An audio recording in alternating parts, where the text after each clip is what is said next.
Malin. Hej. Vad gör vi nu? Nu är vi på vägen hem.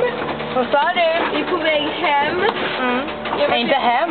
Nej, men vi är på väg till min camping. Ön heter den. Jag var ute och seglat och grillat korv på Haralden. Vi seglar ju fortfarande, eller hur? Ja, nu seglar vi hemåt om vår fotbollssteg. Har du veven där någonstans? Nej, veven ligger där. Veven? Veven! Det är ingen vev här! Jo, det gör det. Åh! Nu tittar du! Nu tittar du vad vi gör! Där var veven. Det var veven. Där var... Sen ska vi till Bobastrand. Bobastrand. Lilla Strutan. Och sen ska vi åka till Smögenbryggan. Godis. Godis. Godis. Ska vi köpa en? Ja, det kan jag säga.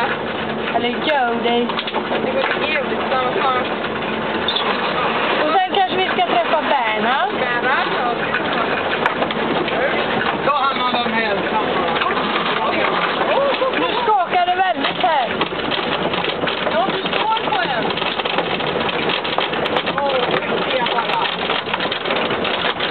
Hej och Väldigt guppigt här. det låter som jag på krockar eller vad. Eller jag känner... Oj, oj, oj, oj, oj vad det guppar. Det blåser väldigt idag. Så vi mådde lite illa förut. Ja, det är ändå var så lite. Det var inte jag. Det var skitkul. Det var Det hade varit kul.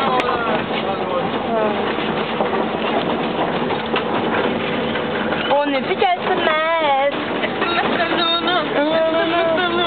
Ska vi kolla? Vi är i Smögen om en halvtimme typ kanske. Men då åker vi till Smögen. Okej, ändra planen. Vi ska till Smögen. Okej. Ja, precis. Ändra planer. Vi berättar sen ikväll vad som händer nu då. Det gör vi. Hej då.